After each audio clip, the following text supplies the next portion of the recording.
Is it fair to stop people's benefits if they turn down work? It's time for the second of tonight's head-to-heads.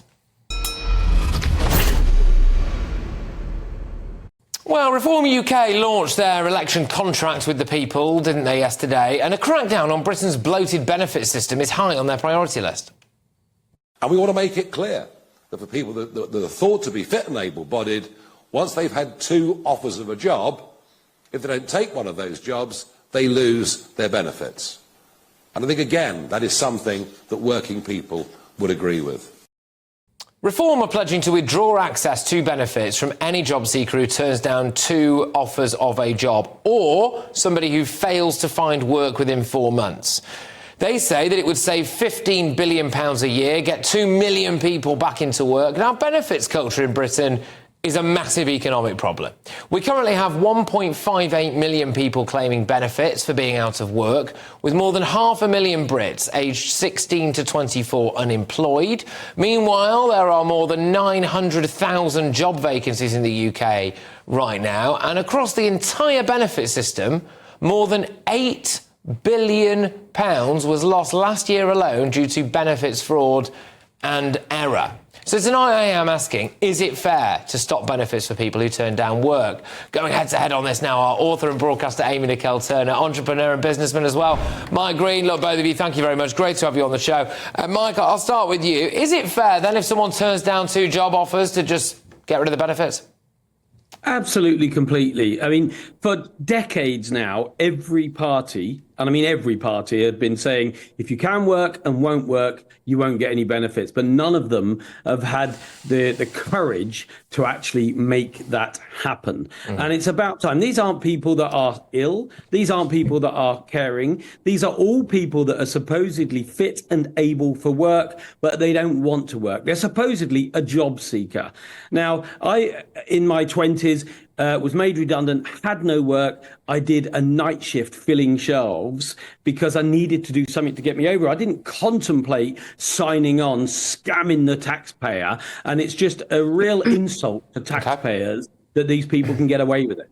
All right. Amy, look, something needs to be done about this. And people maybe just need a rocket up the backside, do they? Well, I don't know. I've always thought that the welfare state is supposed to be there to support us when we're a safety net for our times of need that, you know, any one of us might need at some point in our lives. And I didn't think it was there to be used as a means for punishment. Mike mentioned night shifts there. So let's take an example of a person. So a woman in her 40s, she's recently got divorced, she's got a disabled son she's caring for, and she's got an elderly mother. Now, if that woman, say, gets offered a job in Mike's night shift factory and then another job 20 miles away in uncommutable distance, she can't accept those jobs. So what's she going to do under this policy? I think this policy is just mean and unworkable, really, and it won't solve the problem, because to solve the problem, you've got to look at what's driving this economic inactivity. And generally, it's ill health, caregiving, students, retired people, disincentivized people, but not many lazy people. Well, okay, I get that. Look, you are absolutely right. To point the concern, the gaping concern in this for a lot of people will be if you are offered 2 jobs that you can't get to, right? And there will be people for whom this applies, especially in rural areas, that it's not a work from home job. You're gonna, you know, and there will be those people who I think are at risk potentially of falling through the cracks in this policy. But I do think, though, the flip side of it, Mike, is we can't always just drill down to the lowest common denominator in every single policy. And at the moment, the British taxpayer is paying at least £8 billion a year in benefits fraud, for goodness sake. That's before we've just gone to people who genuinely cannot be bothered to get off the backside.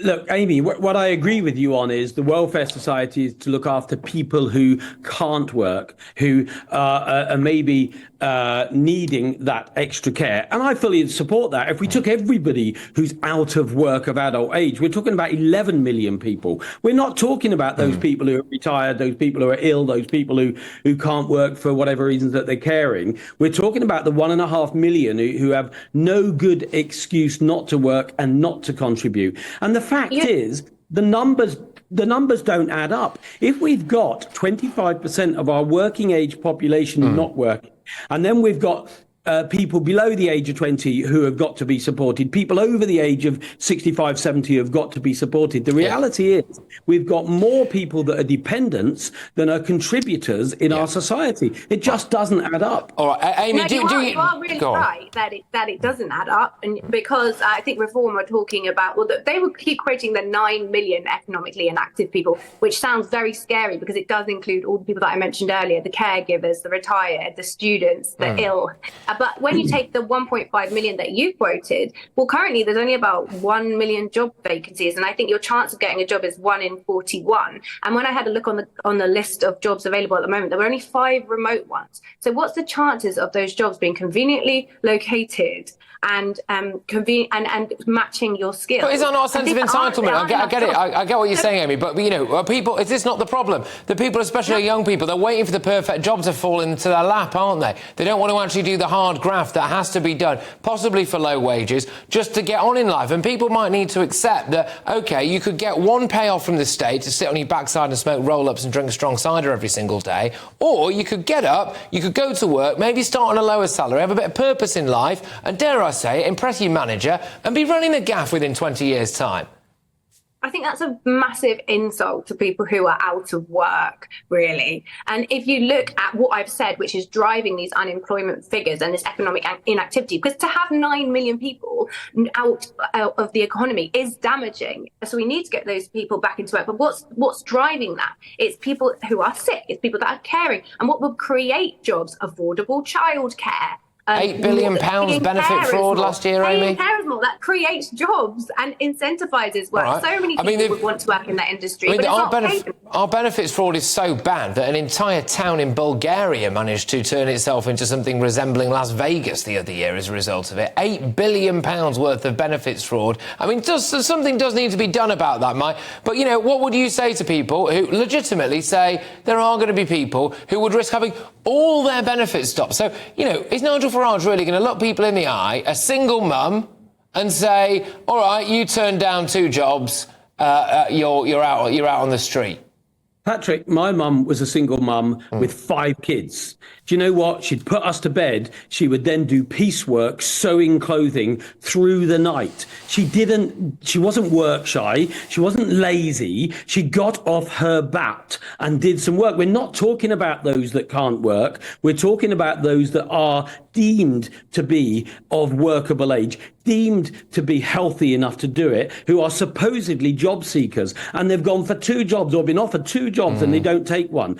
If those lazy work shy ones were to get to work and start contributing and start paying taxes, we could probably do more for people that do have to care, that can't look after themselves and need some extra welfare support.